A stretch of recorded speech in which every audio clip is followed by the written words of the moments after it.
है उसके प्रारंभ की पंक्तियां हैं। है कोई गुरु ज्ञानी जगत उलट वेद बूझे, पानी में पावक बरे अंधे आंख न सूझे। ऐसा लगता है कि कोई सभा लगी रही होगी, बड़े बड़े विद्वान और ज्ञानी कहलाने वालों की सभा।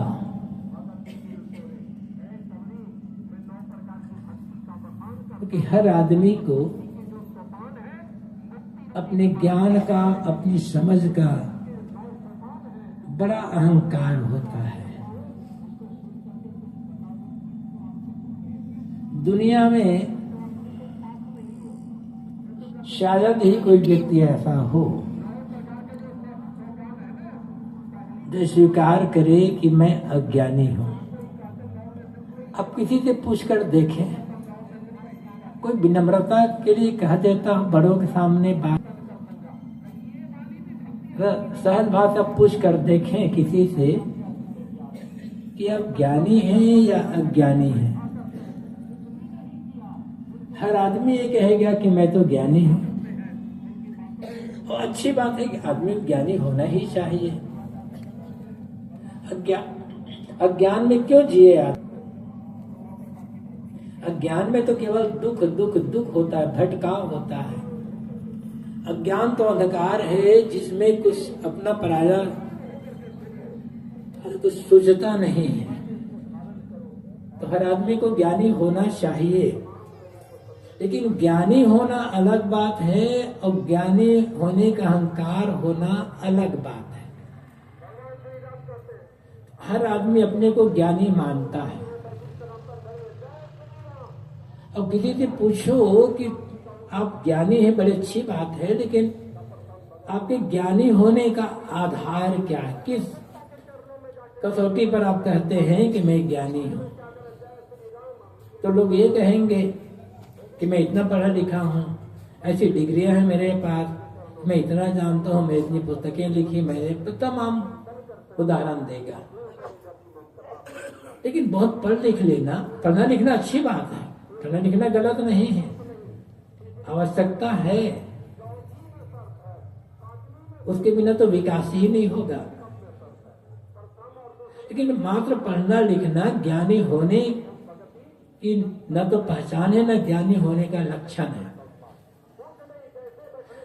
बहुत इधर उधर की बातों को जान लेना व्यवहार के लिए भी आवश्यक है।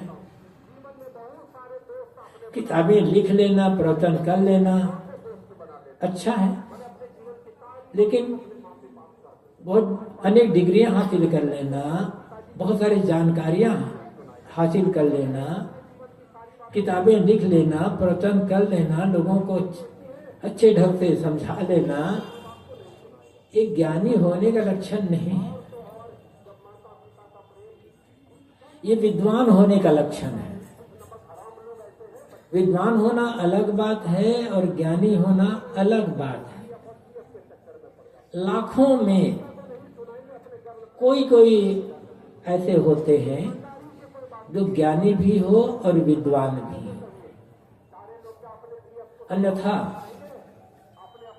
या तो ज्ञानी मिलेंगे या अज्ञानी मिलेंगे। नहीं, या तो आदमी विद्वान होगा या ज्ञानी होगा, दोनों साथ साथ होना बहुत कम लोग ऐसे होते हैं। नहीं होते ऐसे नहीं है, होते हैं, लेकिन बहुत कम होते हैं।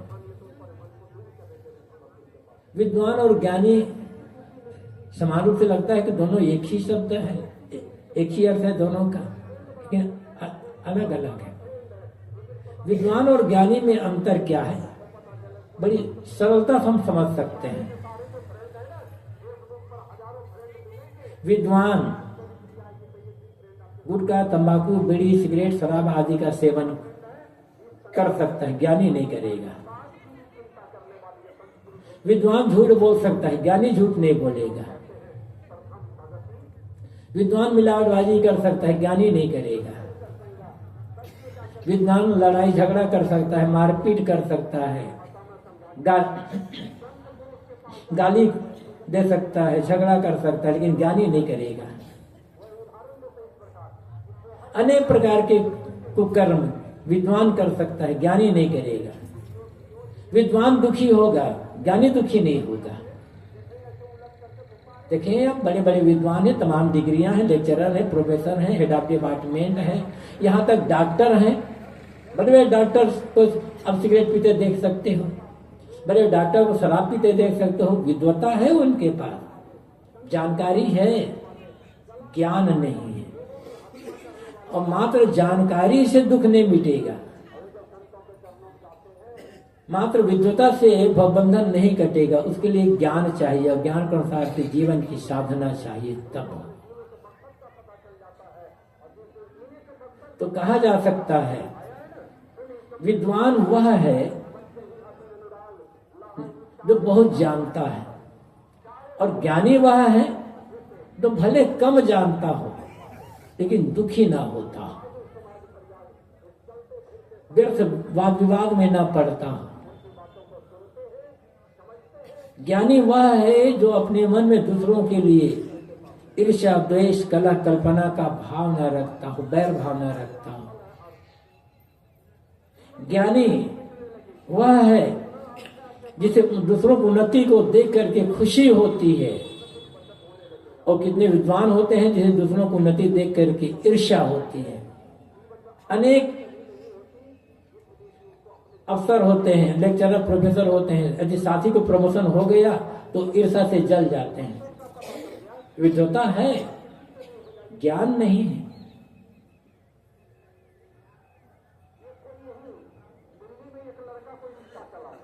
ज्ञानी वह है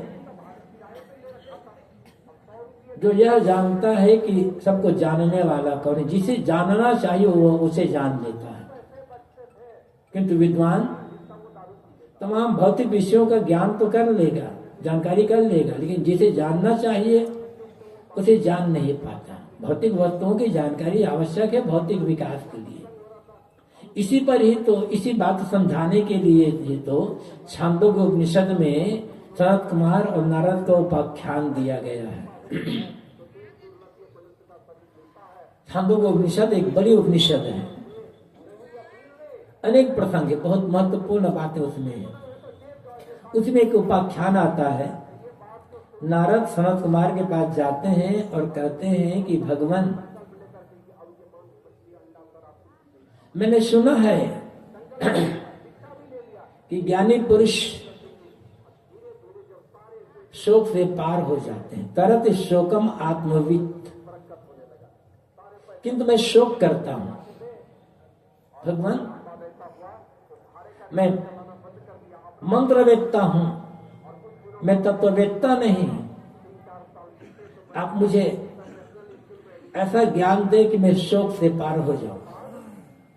तब सनत कुमार ने नारद से कहा, नारद, पहले तुम ये बताओ कि तुम क्या जानते हो, ताकि मुझे उन्हीं बातों को रिपीट न करना पड़े।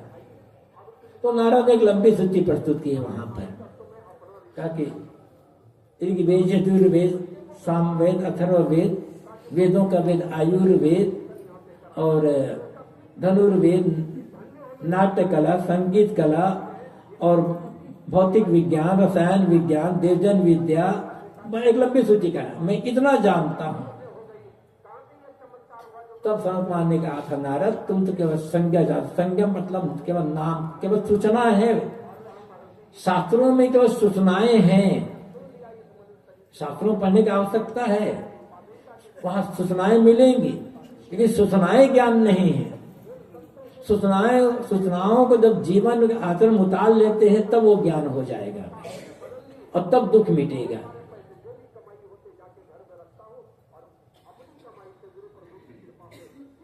तो विद्वान होना और ज्ञानी होना अलग अलग बात है।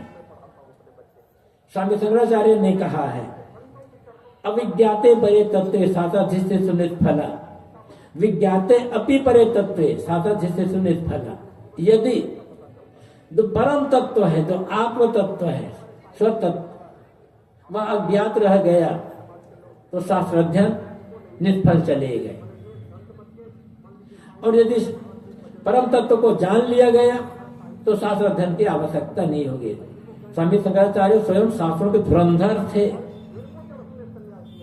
किंतु उनका जोर यहाँ पर वे शास्त्र अध्ययन में खंडन नहीं कर रहे हैं, जोर दे रहे हैं जो परम तत्व है, जो पर तत्व, श्रेष्ठ तत्व है सबसे, उसको जानने पर। तो मैं कह रहा था कि कोई सभा लगी रही होगी ज्ञानियों की। अब आपने सुना होगा वो उदाहरण, राजा जनक ने कहा था कि जो मुझे ब्रह्म ज्ञान करवा देगा इतने समय पर, मैं उसको गुरु मानूंगा। बड़े बड़े शास्त्र पंडितों की सभा लगी थी, सब चाहते थे राजा जनक जैसे को हम अपना शिष्य बनाए, उनको ब्रह्म ज्ञान करा दें। उसी बीच में अष्टावक्र पहुंच गए। सुनकर कहा जाता है कि दरवाजे पर एक नगाड़ा रखा गया था, जो जितने विषयों का विद्वान ज्ञाता होता था, नगाड़े पर उतनी चोट मार करके जाना पड़ता, ताकि भीतर बैठे ज्ञानियों को, पंडितों को ये पता चल जाए कि कितने विषयों का ज्ञाता, कितने शास्त्रों का ज्ञाता आ रहा है। और अष्टावक्र पहुंचे तो नगाड़े पर चोट मारते चले गए। भीतर बैठे शास्त्र पंडितों ने सोचा कि इतना ज्ञाता कौन आ रहा है शास्त्रों का, आश्चर्यचकित रह गए। जब अष्टावक्र पहुंचे, आठों के टेढ़े मेढ़े इसी प्रकार से, तो उनको देखकर सभा में बैठे सारे ज्ञानी पंडित हंसने लगे। उनको हंसते देख कर के अष्टावक्र भी हंसने लगे। उन्हें और आश्चर्य हुआ। पूछा, अष्टावक्र आप क्यों हंसे? कहा कि पहले आप लोग बताओ, ये आप लोग क्यों हंसे? तो पंडितों ने कहा, हम लोग तो इसलिए हंसे कि आठों अंग के टेढ़े मेढ़े ये अष्टावक्र अर्थ ही होता है जिसके सारे अंग वक्र हों, टेढ़े हों। ये आठों के टेढ़े मेढ़े अष्टावक्र राजा जनक को ज्ञान देने आए हैं। उनकी बात सुन करके अष्टावक्र ने कहा, मैंने तो सोचा था कि जनक की सभा में बड़े बड़े ज्ञानी होंगे, लेकिन मैं तो देखता हूं यहाँ तो चमारों की सभा लगी हुई है। सब क्रुद्ध हो गए कि आपने हमें चमार कैसे कह दिया। अष्टावक्र ने कहा, जो चाम की परख करता वो चमार ही तो होगा। आप लोगों ने मेरी चाम की परख की। इस शरीर के भीतर जो जीव बैठा है वो तो टेढ़ा मेढ़ा नहीं है ना। तो मतलब जो आत्मज्ञानी, जैसे आत्मबोध हो चुका है वो ज्ञानी है, लेकिन केवल आत्मबोध से काम नहीं बनेगा जब तक उस आत्मबोध के अनुसार से हमारा आचरण नहीं होगा और आचरण परिणाम में हमारे मन की पीड़ा दूर न होगी, मन की पीड़ा न मिटेगी। हम सारा काम क्यों करते हैं? पढ़ना लिखना, नौकरी, व्यापार, ये तमाम काम क्यों करते हैं? उद्देश्य क्या है? उद्देश्य एक ही है, दुखों से छुटकारा। आदमी गलत कर रहा हो तो, सही कर रहा हो तो, किसी शराबी आदमी से पूछिए कि तुम शराब दुख पाने के लिए पीते हो या सुख पाने के लिए? कहेगा, यार शराब पीने से तो बड़ा मजा आता है। शराबी दुख पाने के लिए, दुख भोगने के लिए शराब नहीं पीता, भले वो भ्रम में जी रहा है। एक चोर चोरी करता है, चोरी करना गलत काम, लेकिन चोर कहता है यार एक रात में हाथ मारो, महीना भर बैठ कर खाओ। वो भी चोरी, चोर दुख पाने के लिए चोरी नहीं करता। ऐसे हर आदमी कोई गलत करा तो भी, सही करने वाले तो दुख से बचने के लिए ही सही काम करते हैं, लेकिन गलत काम करने वाले आदमी भी चाहते हैं हमें दुख न मिले। उद्देश्य एक ही है, दुख से छुटकारा। अनेक लोग कहते हैं भगवान को पुकारो, भगवान का नाम जपो, भगवान का भजन करो, भगवान दर्शन देंगे तो सब दुख खत्म हो जाएगा। मतलब भगवान दर्शन के मूल में भी दुख का खात्मा ही है, भगवान मानव उद्देश्य नहीं है। उद्देश्य है दुख का खात्मा। अलग भगवान है या नहीं है ये अलग विषय है, लेकिन कोई भगवान को पुकार रहा है क्यों? दुख से बचने के लिए ही। अभी 29 तारीख को 27, 28, 29 तारीख को बड़ी भीड़ हुई थी इस मेले में। दुखद घटनाएं भी घटित हुई। कई करोड़ लोग आए थे, दुख पाने के लिए आए थे। सोचते थे गंगा में नहा लेंगे हमारा पाप कटेगा, हम दुख से बच जाएंगे। दुख से बचने के लिए ही आए थे। उद्देश्य एक ही है, दुखों की निवृत्ति। और ऐसी निवृत्ति आत्यांतिक निवृत्ति, सामान्य निवृत्ति नहीं है। आत्यांतिक निवृत्ति का अर्थ होता है कि दुख ऐसे छूटे कि फिर से कभी दुख हो ही ना। जैसे हमें भूख लगती है तो भूख से हम पीड़ित होते हैं, भूख का दुख हमें सताता है। भूखे हैं, भूख से पीड़ित हैं, भोजन मिला, भोजन कर लिए, भूख की पीड़ा समाप्त होगी। लेकिन फिर से भूख नहीं लगेगी ऐसा नहीं, फिर से भूख लगेगी, फिर से भूख की पीड़ा सहनी पड़ेगी। प्यास लगी है, प्यास से बेहाल है, पीड़ित है, पानी मिला पिए, प्यास की पीड़ा दूर, लेकिन फिर से प्यास नहीं लगे ऐसे नहीं है। इसे ये क्षणिक निवृत्ति है।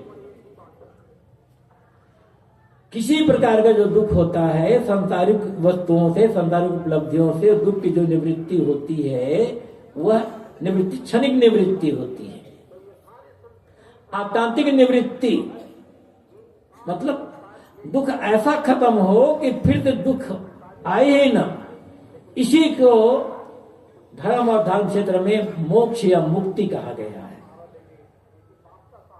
दुख का कारण माना गया जन्म। यदि जन्म ही ना होता तो जन्म हुआ, शरीर धारण किए और दुख पर दुख का भोग हो रहा है।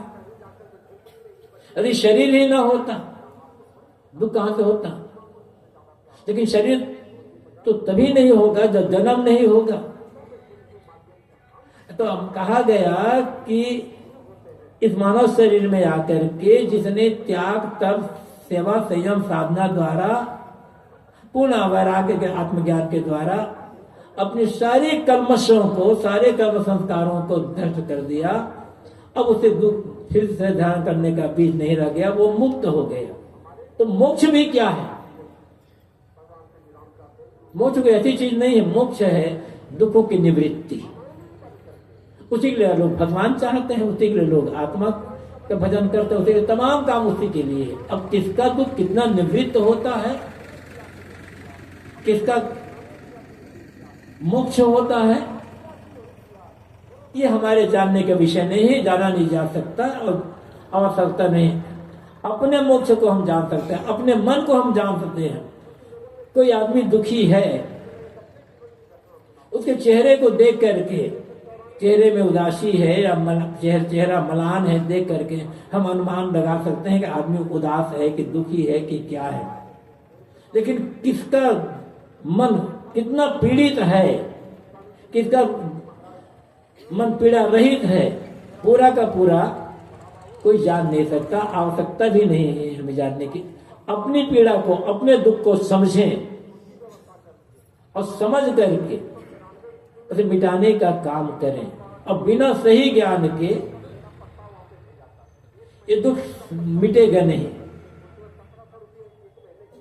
मैं कह रहा था कि ज्ञानियों की सभा लगी रही होगी और वहां पर सभी लोग अपने को दूसरों से श्रेष्ठ ज्ञानी सिद्ध करने में लगे रहे होंगे।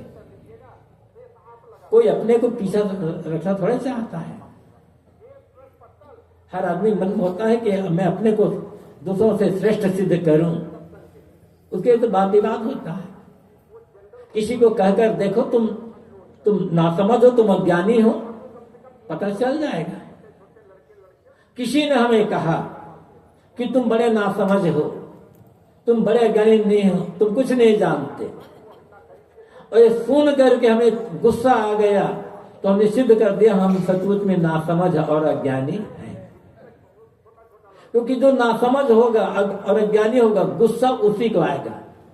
भले और समय हम ज्ञानी और समझदार हो सकते, लेकिन जिस समय गुस्सा आएगा, गुस्सा तभी आएगा जब हमारे मन में उस समय नासमझी होगी और अज्ञान होगा। उसके बिना गुस्सा आएगा ही नहीं। और किसी ने कहा कि तुम बड़े अज्ञानी और नासमझ हो, सुन करके चेहरा तो हम तमाया नहीं, चेहरे पर गुस्से का भाव नहीं आया, भीतर मन तो दुखी हुआ ही नहीं, चेहरा उदास भी नहीं हुआ, वही प्रसन्नता का भाव, तो समझना होगा हाँ अब मुझ में ज्ञान आ गया, मैं ज्ञानी हो गया। प्रदर्शन नहीं करना है, जीना है उसको। तो ज्ञानों की सभा लगी रही होगी, वहां सभी लोग अपने को बड़े बड़े ज्ञानी, श्रेष्ठ ज्ञानी सिद्ध करने में लगे रहे होंगे। कहीं से घूमते घामते सदगुरु कबीर वहां पहुंच गए। कुछ देर उन लोगों की बातें सुनते रहे, और जब उन्होंने देखा कि सभी लोग अपने को दूसरों से बड़ा ज्ञानी सिद्ध कर रहे हैं, तो खड़े हुए और एकाएक वहां के लोगों से पूछ बैठे, है कोई गुरु ज्ञानी? क्या इस सभा में कोई श्रेष्ठ ज्ञानी है? गुरु का अर्थ ही होता है वजनदार, श्रेष्ठ, बड़ा। एक तो गुरु हम उससे कहते हैं जो हमें दीक्षा देता है, उपदेश देता है, उसे हम गुरु कहते हैं, वो अलग बात है। लेकिन गुरु शब्द का अर्थ होता है वजनदार, भारी। लेकिन वजनदार भारी शरीर से नहीं, आचरण से, ज्ञान से, समझ से। तो साहब कहते हैं है कोई गुरु ज्ञानी, या इस सभा में क्या कोई श्रेष्ठ ज्ञानी है? और यदि है तो जगत उलट वेद पूछे, क्या वो संसार से लौट करके वेद को पूछेगा? यहां सदगुरु कबीर वेद को पूछने की बात कर रहे हैं, लेकिन यहां जिस वेद की बात कर रहे हैं साहब, वो ऋग्वेद, यजुर्वेद, सामवेद, अथर्ववेद, ये 4 वेद नहीं है। ठीक है, किसी को संस्कृत का वैसे वेद की भाषा का ज्ञान है तो वेद पढ़े, लेकिन वेद के मंत्रों को पढ़ लेना और वेद मंत्रों का गायन कर लेना, वेद मंत्रों की व्याख्या कर लेना, ये कोई बड़ी बात नहीं है। इसके लिए साहब नहीं कह रहे हैं। वेद शब्द विद धातु से बना हुआ है, और विद धातु का अर्थ होता है जानना, ज्ञान। तो यहां वेद का अर्थ होता है ज्ञान।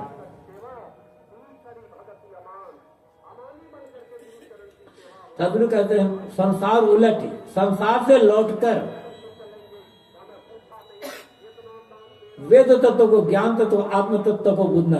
और ज्ञान जीव का, आत्मा का स्वभाव है, उसका गुण धर्म है, मतलब है सांसारिक राग रंग, मोह माया, सांसारिक जो प्रपंच है, सांसारिक वस्तुओं के लिए छल कपट आदि मन में है, मन की जो बहिर्मुखता, इन सब को त्याग करके जो सत्य तत्व है, आत्म तत्व, उसको समझना, और समझ करके उस भाव में अपने मन को टिकाए रखना, सत्य में मन का स्थित रहना, यह संसार से लौट करके वेद को पूजना है। वेद पढ़ना बड़ी बात नहीं है, यद्यपि हम लोगों के लिए बड़ा कठिन है, क्योंकि हम वेद की भाषा को समझ नहीं सकते हैं, संस्कृत का ज्ञान ही नहीं है हमारे लिए। लेकिन जो लोग संस्कृत भाषा ठीक से जानते हैं, वेद भाषा जानते हैं, वो तो पढ़ ही सकते हैं। तो वेद पढ़ना कोई बड़ी बात नहीं है, या किसी हिसाब से वो पढ़ना कोई बड़ी बात नहीं है। हम बीजक पढ़ते हैं, बीजक को पढ़ लेना कोई बड़ी बात नहीं है, बीजक को याद कर लेना कोई बड़ी बात नहीं है, और बीजक के पदों की व्याख्या कर लेना ये भी कोई बड़ी बात नहीं, अभ्यास है बस। अभ्यास से हम कुछ भी कर सकते हैं। बड़ी बात है बीजक में ही सदगुरु कबीर ने जो संदेश दिया है उस संदेश को आत्मसात करना और वैसा अपना जीवन बनाना। बीजक याद नहीं है, बीजक के पदों की व्याख्या नहीं कर सकते, कोई बात नहीं, लेकिन बीजक में सदगुरु कबीर ने जो मुख्य संदेश दिया है उसको समझ करके आत्मसात कर लेना और वैसा जीवन बना लेना है, ये बीजक को सही अर्थों में पढ़ना हुआ है। फिर आगे जितनी व्याख्या कर सकता है, जितना वो और समझा सकते दूसरों को, अच्छी बात है। ऐसे ही वेद मंत्रों का गायन कर लेना, वेद मंत्रों को कंठस्थ कर लेना, वेद मंत्रों को की व्याख्या कर लेना, ये बड़ी बात नहीं है। बड़ी बात है वेदों का जो सार तत्व है उसको ग्रहण करना। महाभारत में सभा पर्व में एक छोटा सा पर्व आता है, सनत जाति पर्व। वहां पर कहा गया है कि विद्वान 3 प्रकार के होते हैं। मंत्रविद है, मंत्रविद को छंदोविद भी कहा जाता है, वेदविद और वेद्यविद। वेद के मंत्रों जानना कि वेद के मंत्र पाया छंदों में है, खासकर ऋग्वेद तो लगभग छंद में ही है, यजुर्वेद भी छंद में, यजुर्वेद कुछ छंद में है, कुछ वैसे भी है, और सामवेद तो छंद में ही है। तो छंदों का अपना एक स्वर होता है, किस छंद को किस स्वर में किस आरोह अवरोह के साथ गाना है, ऐसा जो जानता है मानो वो मंत्रविद है। लेकिन इससे बड़ा है वेदविद। वो मंत्रों गायन करना तो नहीं जानता, लेकिन वेद मंत्रों की व्याख्या जानता है। ये जानता है कि ये वेद मंत्र कौन सा मंत्र किस यज्ञ में प्रयुक्त होना है, इसको जानता है, वो वेदविद है। और इन दोनों से बड़ा श्रेष्ठ कहा गया वेद्यविद। वेद्य मतलब वेद्य अर्थ होता है जानने योग्य, जिसे जानना चाहिए उसको जानने वाला वेद्यविद है। इस पर वहां कहा गया है यो वेद वेदान न स वेद वेद्यम सत्य स्थितो यस् स वेद वेद्यम। जो व्यक्ति वेदों को पढ़ना और वेदों की टीका व्याख्या करना जानता है वह वेदों के वेद का रहस्य को नहीं जानता, उसके भेद को नहीं जानता। तो प्रश्न होगा कि वेदों के रहस्य को, वेदों के भेद को कौन जानता है? या वेद से तात्पर्य केवल वेद ही नहीं ले और सारे शास्त्र लगा सकते हैं आप। तो ऋषि कहते हैं सत्य स्थितो यस्, जो सत्य, जिसका जीवन सत्य पर लिखा हो, जिसका मन सत्य में स्थित है, जिसके जीवन से सारा असत मनसावाद कर्मणा दूर हो गया है, जिसका जीवन सत्य परायण है, वह वेदों के रहस्य को जानता है, भले उसे वेद पढ़ना ना आता हो, क्योंकि वेदों के सार को जान लिए। तो यहां तक आप कहते हैं जगत उलटी वेद पूछे, संसार से लौट करके वेद को पूछना, मतलब सारा प्रपंच, मन का राग द्वेष, मन का कलह, मन का छल कपट, और कह सकते हैं सारी बुराइयां, नाम क्या क्या गिनाएंगे, जितने भी गलत कर्म हैं, जितने भी मन की बुराइयां हैं, जितने भी दोष दुर्गुण हैं, उन सबको त्याग करके सत्य को, अपने आप को समझ लेना, जो सबको जानने वाला है, सब जो सबको मानने वाला, जो सबकी कल्पना करने वाला ये चेतन जीव है, जिसे हम आत्मा, रूस और आदि कहते हैं, उसको जान लेना और जान करके मन को आत्मस्थित कर लेना। और इसके साथ साथ जीवन का सारा आचरण निर्मल और पवित्र हो जाना, साहब कहते हैं ये ऐसा व्यक्ति श्रेष्ठ ज्ञानी है। ज्ञानी होने के लिए बहुत पढ़ने लिखने की आवश्यकता नहीं है।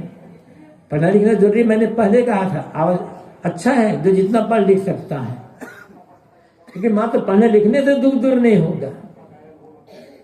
और आप जानते हैं जितने भी गलत काम हैं उनमें अधिकतम गलत काम पढ़े लिखे लोग ही करते हैं। कहा तो ये जाता है, अपनी बात समाप्त करता हूं 1-2 मिनट में। कहा जाता है कि हमारे भारत देश में अनेक प्रकार की समस्याएं इसलिए है कि यहाँ पूरा का पूरा शिक्षा का विकास नहीं हुआ है। जितना जैसे शिक्षा का विकास नहीं हुआ है। जब सारे लोग शिक्षित हो जाएंगे, सभी लोग पढ़ लिख लेंगे, स्त्री पुरुष बूढ़े जवान बालक सब,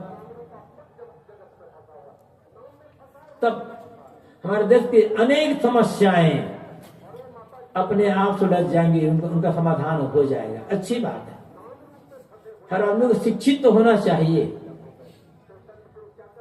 लेकिन शिक्षा के साथ साथ यदि संस्कार नहीं दिया गया तो मात्र शिक्षा